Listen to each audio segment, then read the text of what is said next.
here, Sarah, who's going to talk to you about her project. Is everybody here with me? Thanks.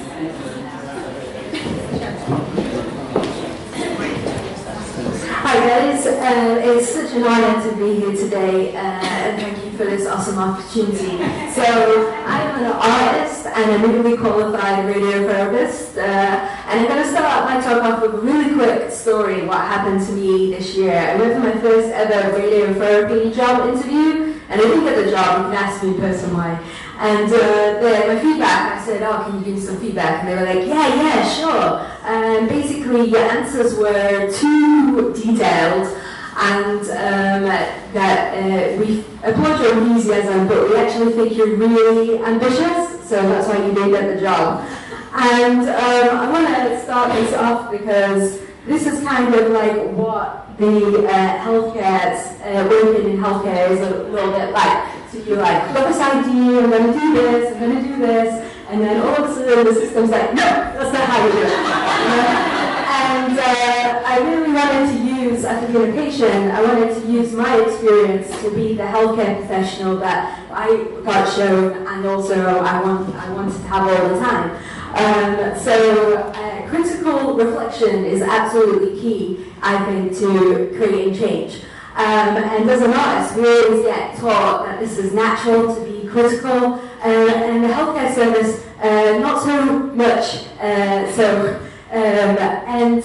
I wanted to use this critical reflection to make the first ever Radiotherapy Patient Information Act. The thing with radiotherapy is that historically it wasn't commissioned centrally, so we do everything different from like Leeds to Sheffield, and this reflects in the patient information that's available for patients. So I wanted to make the first ever app that would enable better patient information for the patients that want it, and it would be as much information as you wanted or as little, and it would be super fun. But the problem is, what I learned with co-production is, I used a design method, which is awesome, because it's reflective, you get to do a prototype, and then you go and give it back to a patient, and then they can come back and say, actually, that's not my experience, or I would prefer this, or whatever. And what I found really useful was, I'm an artist, so I like everything that looks awesome, but it turns out I had too many colours. So I wanted it to not look super clinical, but anybody over 55 said that my colours were too harsh on the eyes. But anybody under 55, they were like, oh, I love the colours. So that was something I'd not even anticipated. And then with the, I also did a font, which was called the Big Noodle font, because I was like, this looks like a really cool font. I should have guessed by it being called Big Noodle that it probably wasn't like the left.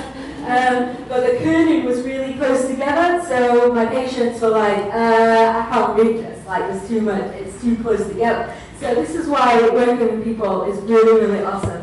But here's some of the hardest lessons I've learned being an artist in the system, being a healthcare professional, is that actually I'm a terrible, terrible business person.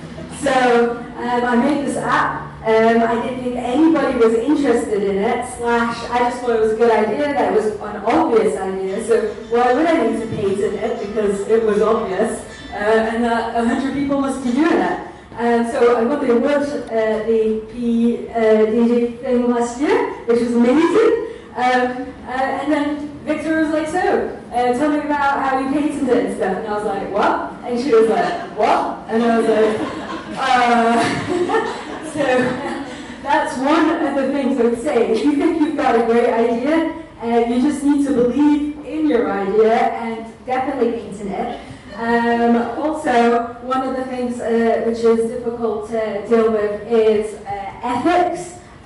So it's a difficult conversation, but it's completely worth it. And being able to find somebody you trust to go through that process with you is really, really important as well. And knowing when to get that feedback and when to stop analyzing what you've created as well. And like I said, the most important lesson that I've learned overall is you've got to believe in yourself and your idea, because people will believe in your idea with you, and all the problems that I've had is because I just thought, I was like, oh, well, it's just something I made. I've made loads of things that's not that good. If you want any support, go to Twitter or whatever, and I'd love to help anybody else as well. So, thank you.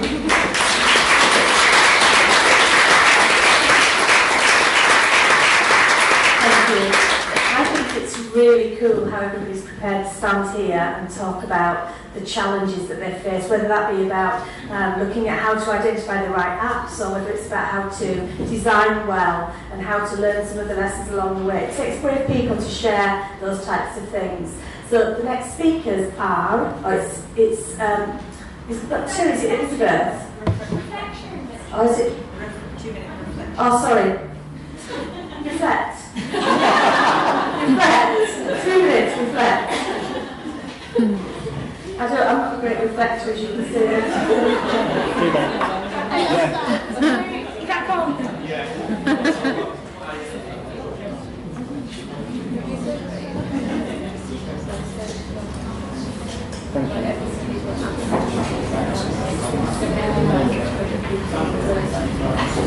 Can I also urge you to fill in the washing line while you're reflecting if anybody's got things they want to hang on the line?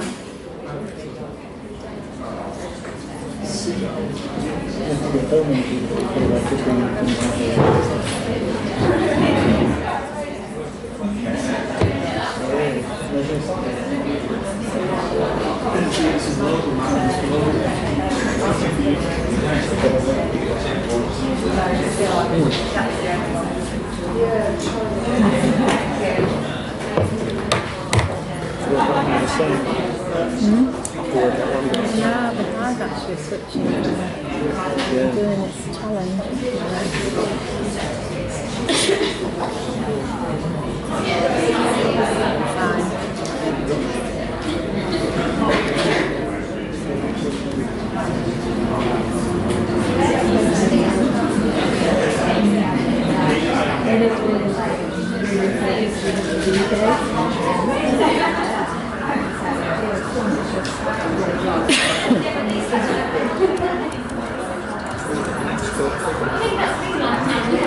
Elizabeth, is that you guys? Are you doing this one? I'm not sure, but I can anyway. I've just done the last thing. I don't know. Okay, guys, so it's now Elizabeth and ask you to step to the front. You're all reflecting now, aren't you? Covering it. Who's the next One of the things that Victoria and I talked about this morning when we were setting off is we thought we ought to tell you actually that we're not professional conference runners, are we, Victoria? So if it has a nice homegrown feel to it, that's because we're not professional conference organisers. So I hope you'll enjoy that homegrown facilitation where the facilitator fails to stop you to reflect. So I'm going to hand over to Elizabeth. Thank you. Good afternoon, everyone. That's not me. This is me. Hi, I'm Elizabeth. I worked for 20 years in the NHS and local government, and in that time I saw a lot of problems that I thought could have been solved with just a little bit of innovation, particularly digital innovation. And one of the biggest problems I saw was the challenge these organizations had to fulfill their public law duty to consult. Truly engaging with and consulting people was very labor intensive and expensive. It's also quite a time-consuming thing and gets very limited results. So we looked into the research, and commonly organizations get around 2% response rates in their consultations, and that 2% is often made up of white, educated, middle-aged people. And this is what decisions are being based on. I looked into the reasons why the response rates were so low, and the people I spoke to, both young and old, tech-savvy, not so much, all had a list of reasons as to why they just didn't bother. All the current methods produced just enough of a barrier to put people off wanting to participate. Web forms, postal questionnaires, town hall meetings, focus groups, all usually had some sort of element that would exclude people or require something that people just didn't have, even if it was something like time or mobility or literacy, or indeed an internet connection. So when you turn Ofcom statistics on their head, you see that Many more people than you may imagine in 2016 are without access to the internet. So fixed or on their mobile, we see that 20% of people still don't have access to the internet. And still 34% of people don't have a smartphone to access things like apps when it comes to trying to get them to engage or give them ways to engage with things. So we built Textocracy to overcome all the barriers that people had mentioned. It uses SMS so that anyone with a simple mobile phone, even a 20-year-old Nokia, we talked about that last night, can have their say in any process. And that for me is a very important part of co-creation. Can people talk to the process or to the engagement process and have their voice heard?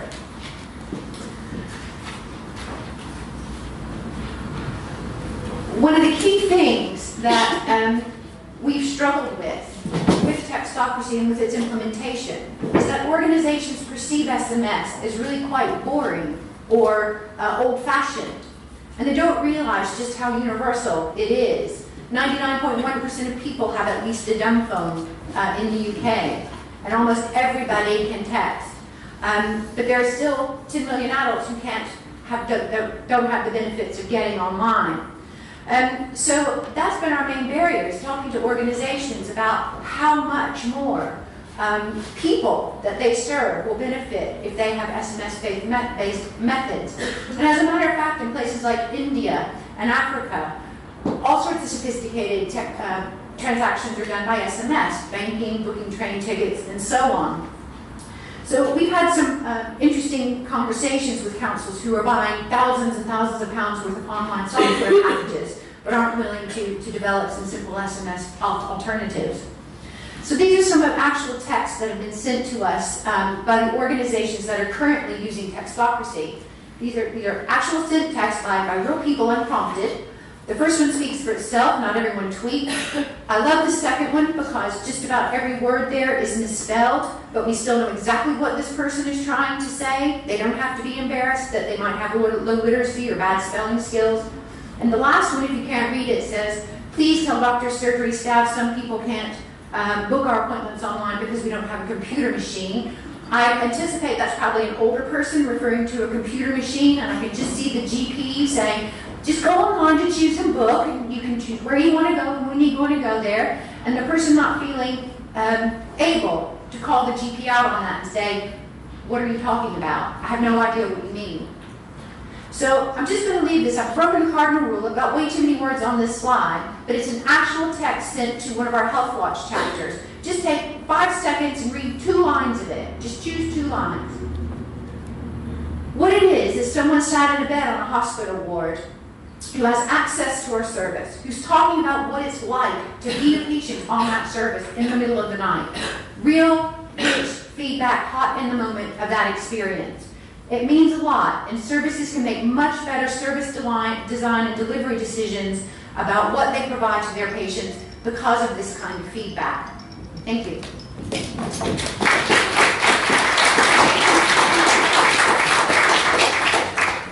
Wow, what a link between the debate that we had last night about frugal innovation and using things that we've already got in different ways. That's a really good link. And again, a theme that I'm starting to hear about is about solving problems that real people have. So thank you, Elizabeth, that's great. So next we've got Andre.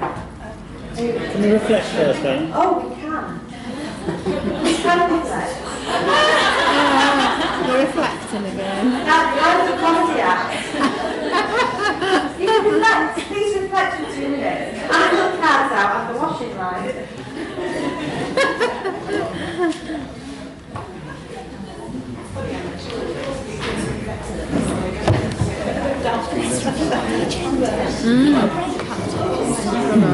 I've got it here in front of me. You know that, surely. I'm really tired. Hang on, let's get it. Let's not panic. 2:15 break. 2:15 to 2:30. Right, so is that 2:15 to... Yeah, 2:15 to 2:30 and then you put 15-minute break after this. All right, 15-minute break. So after the No, it's 2 more, I think. after all of this, and reflecting. Yeah. Then I'm doing the bathroom thing. Phoebe's going and crying next to the meat. So she doesn't want to hang out with me anymore. Oh, bless her. And Jade's giving Want to go next, or do you want to go after? Yeah, no, let's Go go next. Doing that. Yeah. It's got a house house. Yeah. You can do it. We can do it. Yeah, definitely. That's what she said. But yeah, I don't envy it.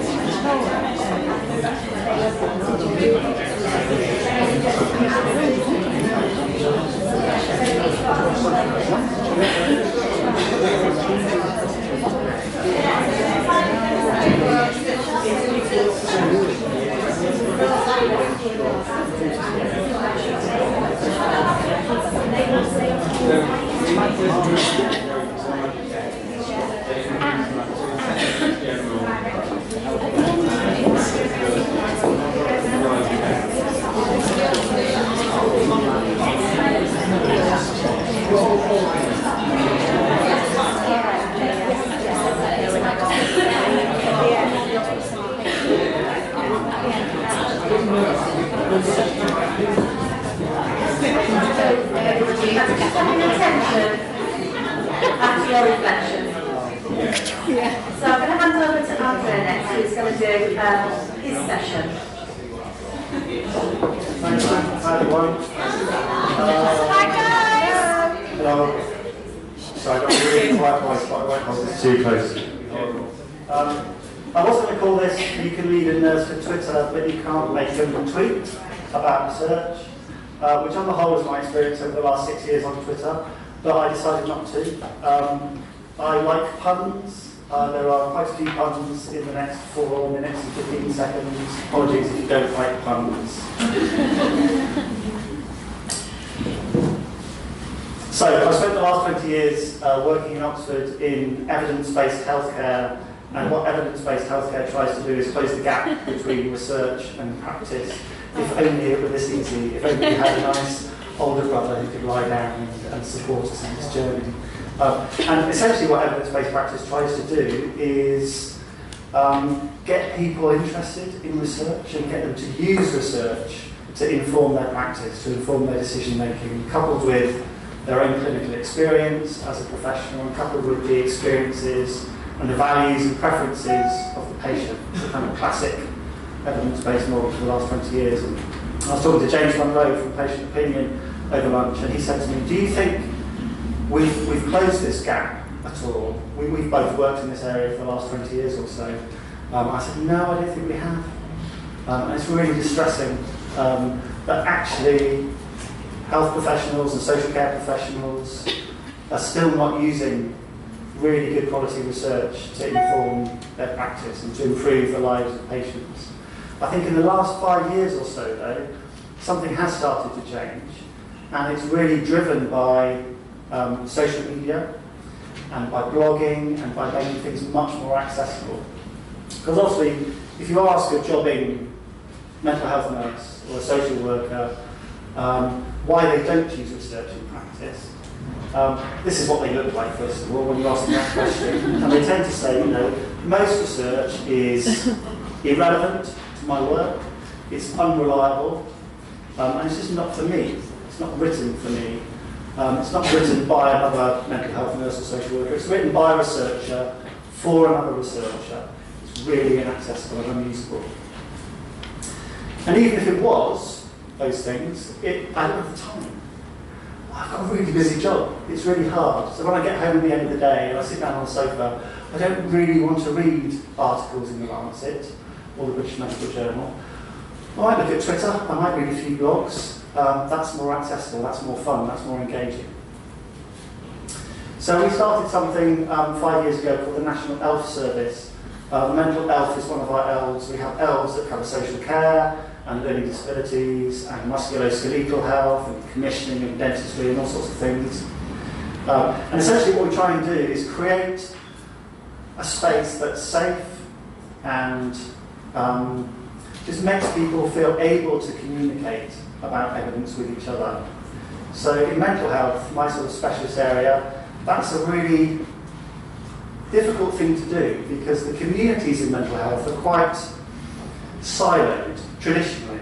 Psychiatrists have their own group, psychologists have theirs, nurses have theirs, social workers have theirs. They have their own journals, they have their own conferences, they talk to each other. They often don't like each other very much. Now what we're seeing with social media is a real explosion in the kind of anti-psychiatry movement, the patient voice. And that's really kind of changed the dynamic of the mental health conversation. Because a lot of professionals don't have the power now.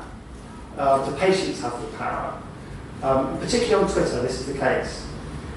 So it's kind of a different kind of dynamic. And that's something that we've tried to oversee with the mental health, of bringing people together to talk about evidence in the context of that new dynamic.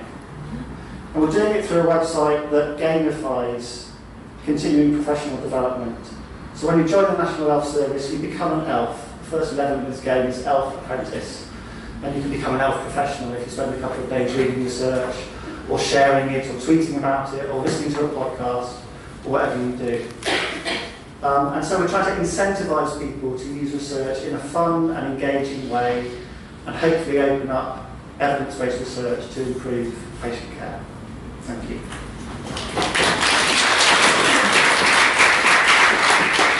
Thank you, Andrea. I'm trying to be an F, so I would encourage you who are healthcare professionals to have a look and see if it's a fantastic resource. In fact, I've been wondering whether we should have a digital elf.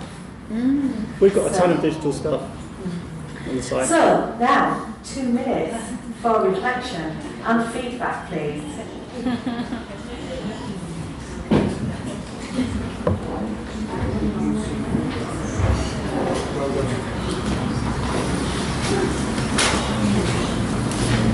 It's hard doing that after doing this. You just said that I was the same.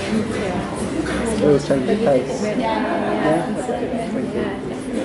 I really enjoyed the variety of the tools actually. They're at it in so many different ways. Yeah. It's quite nice. Yeah.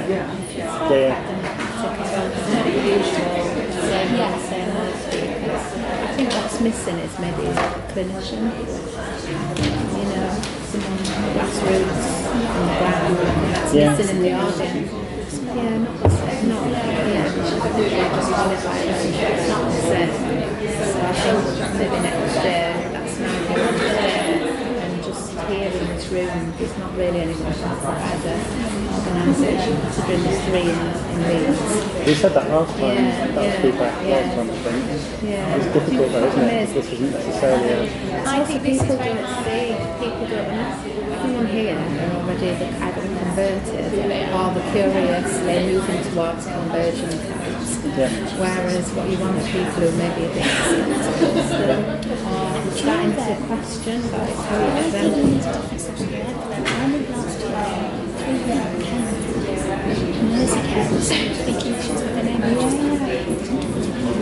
And then that's a little bit of fiction.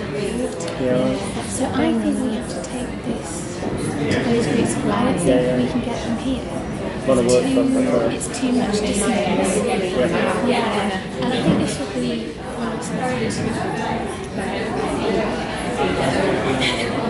This would feel like quite far removed from what you can see 2 sides. This would feel really far removed for people coming today. It's pretty high level when people are dealing with Hello everybody, that's your 2 minutes of reflection that I remember this time.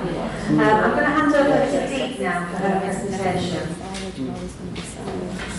Hi there, so I work for an organisation called Shift.S, and we are an online patients community for people with multiple sclerosis. So I'm here to talk about the Thought Shop, which is a self-guided CBT tool that we made especially for our community of MSs, which is what we call people with MS. And there are just 3 parts to the tool. People can record their thoughts, they can get help with that with some peers that we trained. So if you're struggling with that, just sitting at home behind a computer, it's quite difficult to do. There are people you can contact over email. And the last thing that we did, the third part, is our mood boosters, which were kind of behavioural action tasks, kind of like doing something nice for yourself as you're going through this quite difficult process. But what I'm going to talk about actually is more about the process and some of the barriers that we found and we were making it with MSs and healthcare professionals and how we overcame them. So sort of the three big barriers I find in general to co-design. The first one's really resources, so having the people that you need around the room, so getting people together is very difficult because the people are often giving their time outside of their day jobs, so they have to come to you in the evening, and that takes up their whole evening. People work long hours, it's quite difficult to keep getting people to come back over that time. Secondly is having the right skills, so you might want lots of sort of patient input, but you really need the impact at certain times of the project, so someone might not be that tech savvy, but you really need someone to do great user testing, for example. So having the right skills in the people that you are co-designing with you, and then the time frame, due to sort of working in agile ways, and you might have funding constraints for the period of time that you need to be working, so your timing might be much more quickly, and often co-design is kind of a thing that drops off because you think, well, we'll just test it with a few people, we'll just keep going because we need 6 hour time frame. So just some ways that we kind of overcame that. The first one was really about being inventive about how you reach your users, so they don't have to be in the same room as you. So we use things like live video hangouts that meant people could be at home. So I was there working on an evening, people were in the comfort of their own home and they could contribute. And for us as well, that meant that we could reach people who couldn't come to us. I don't work in the most accessible office, and lots of people then have mobility problems. So it meant that we could widen out people that we could reach really. And also something we used that worked really well with healthcare professionals was a video recording. So we talked through a presentation, recorded it on YouTube, sent people the presentation, and they could input at the points by listening to it. So again, that's just a really simple way of reaching lots of people to get their feedback that you need, that isn't resource intensive, and people can do it in their own time. The second one is tea and cake, and that's really about bringing people early into the process, so asking for their advice and opinions early on, and actually inputting that so people feel like, oh, actually what I'm saying is of value, because if you do that early in the process, those are the people that will come along with you. And for our community, tea and cake is quite important, so that's how we get them in. And that also creates a space for them to contribute that they feel comfortable in as well, because I think that's really important about making people feel that they are valued and their contribution is really important to you. And the third one is prototyping, which I didn't think was a word until I started working with the service design team at Shift. And it's really just doing very quick and easy user testing without building anything to test your assumptions. So for example, when we were building the CBT tool, a part of sort of CBT, sometimes you can look at the progress that you make and how much you believe your thoughts and whether you want to do a percentage. So we built this beautiful we thought we'd designed this beautiful thing that people could go up and down with their percentage on an app. And as soon as we made a very basic kind of real life model and people tried to use it, it was really difficult. And so we thought we won't do that, but luckily we haven't thought it was a great idea, built it, and then no one used it. So that was another sort of just using, we work in a makerspace and using very simple things, either online or offline, to test your ideas with. And this is my, I guess we've talked about today, involvement can lead to ownership. We've talked a bit about digital ambassadors, so that's something that we really found is that the people that designed it, the MSs and the healthcare professionals, really feel that they own it and they're leading the project rather than us.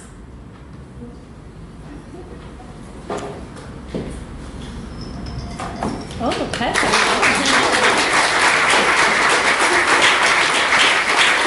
Thank you. That was amazing. So people who share problems and also share how to overcome those problems. How empowering is that? So thank you, Dee, for that. 2 minutes reflection time, and then we have one last speaker before cake, which has just been mentioned.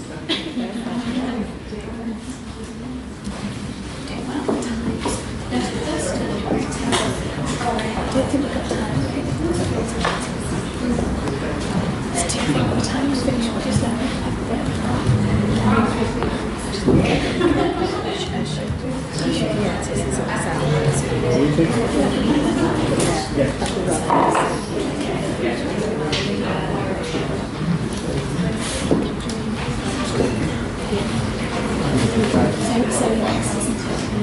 It's very honest. Yes, it is.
Okay, guys. You have one last treat this afternoon. This session, anyway. I'm hoping the whole afternoon's a treat, but we've got one last speaker, so it'd be really cool if you could give lots and lots of attention. And I'm going to hand it to Zoe. Thank you. I'm very conscious that I'm the only thing between you and cake, so just hang in there for another 7 minutes.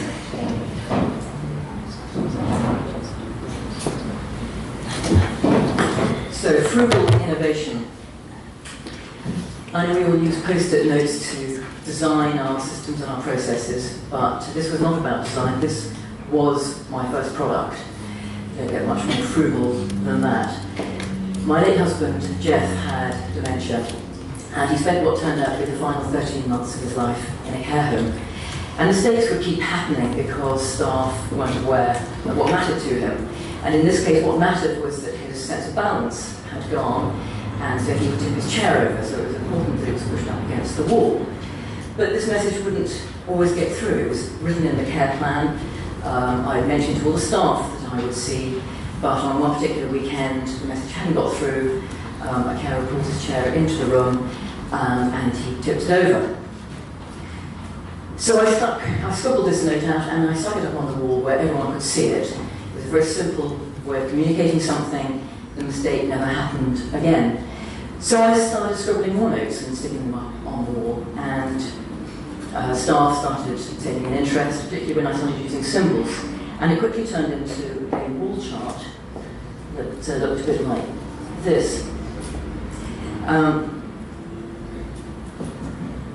The care home manager, when she saw this, wanted some for her other residents, and it was only then that I realised that I created something that had the potential, not just for Jeff's care, but to improve the care for thousands of other people unable to communicate their needs and preferences.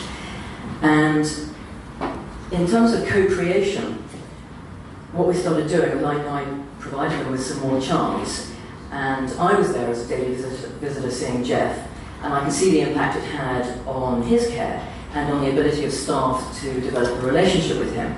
But I was able then also to, in a very natural and spontaneous way, to talk to families and staff and residents about the impact it was having on them. And we were able to discuss what worked, what didn't work, and because it was essentially just a bit of paper, to be able to adjust it in real time as we went over those months.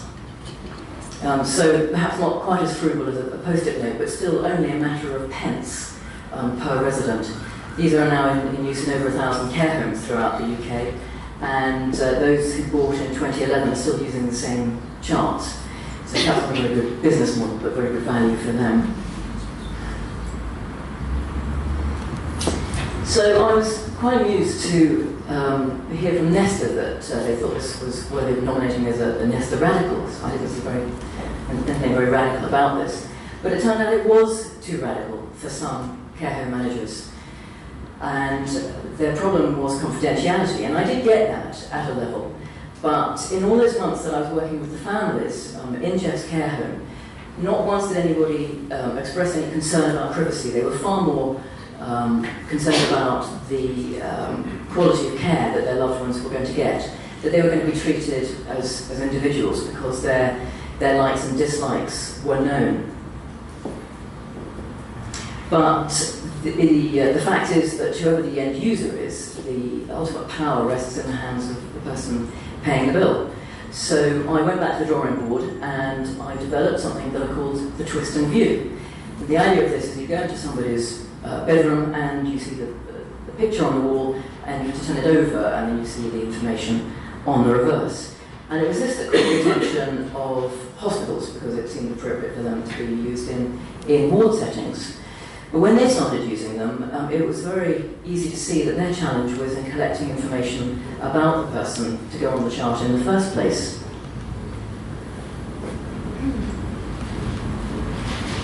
So, for people who are unable to communicate in hospital, when they have to experience a hospital stay, their outcomes are reduced massively.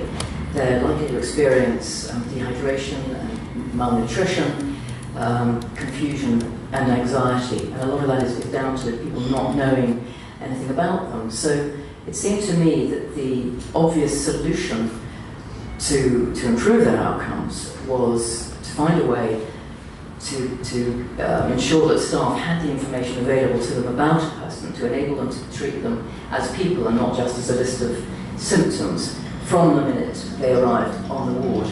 And so the idea of creating an online record with people or their carers on their behalf is the idea behind My Care Matters. So we've developed a first version, it's out there. We're now assessing it with a number of carers groups and community hospitals, and it's exciting to see the potential and the enhanced functionality we can go after with this. But actually the tech is the easy bit. Far more challenging is finding ways to reach those people who stand most to benefit from a My Care Matters record, and also to raise awareness of the importance of having this information about somebody available to all hospital staff. Seriously? Okay. Talk to me later about about that and what I learned. I was actually said one final slide about how culture eats strategy for breakfast.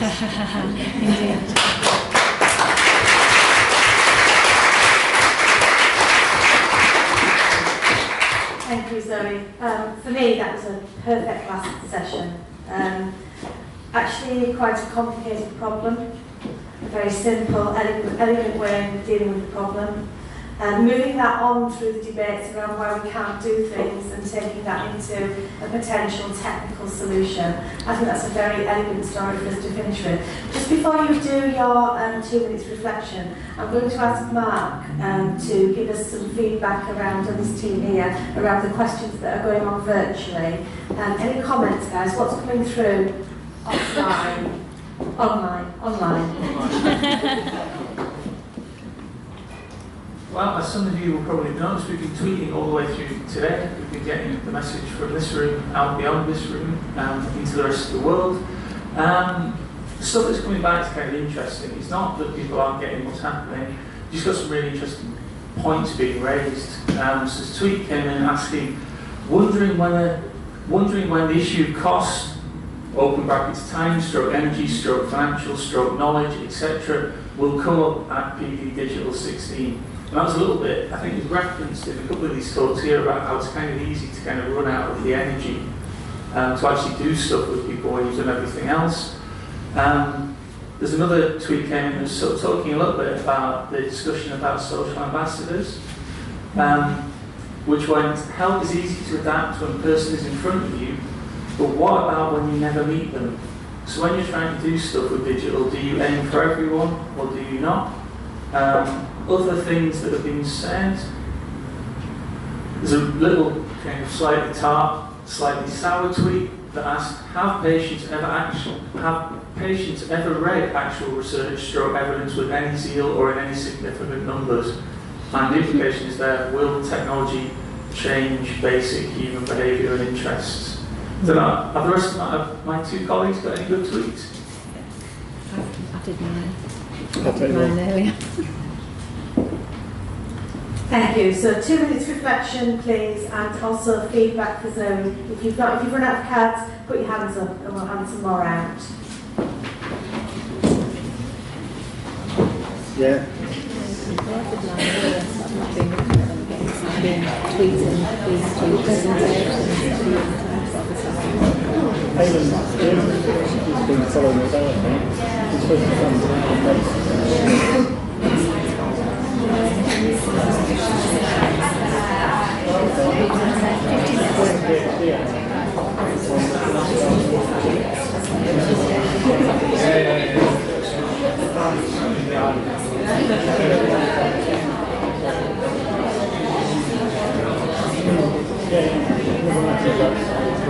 Really good. Was that early? Yeah. No, it was just tweeting. Unless you were when you were out, I'm taking pictures of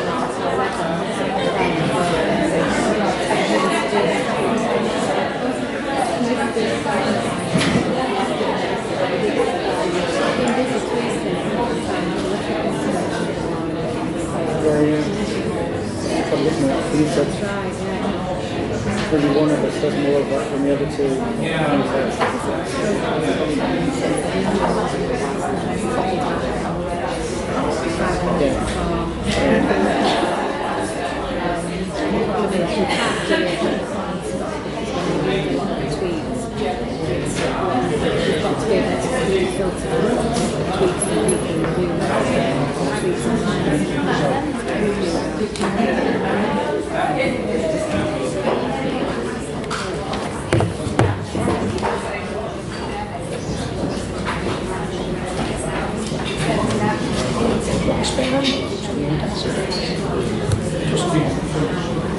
Yes.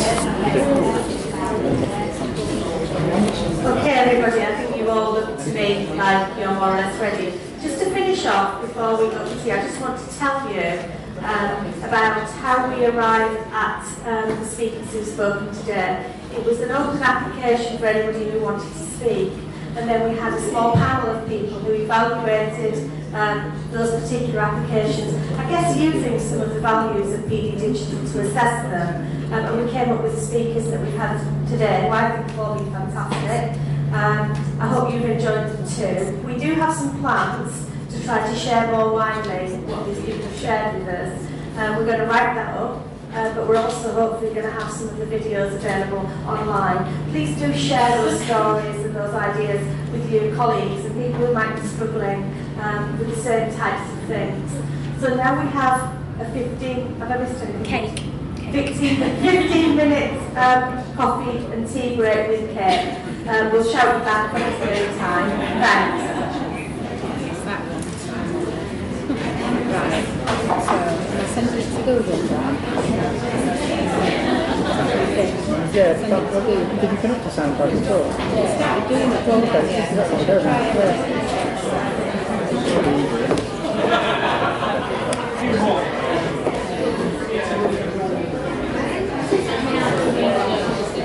I'm going to go and speak to Zoe. So once that's uploaded, I'll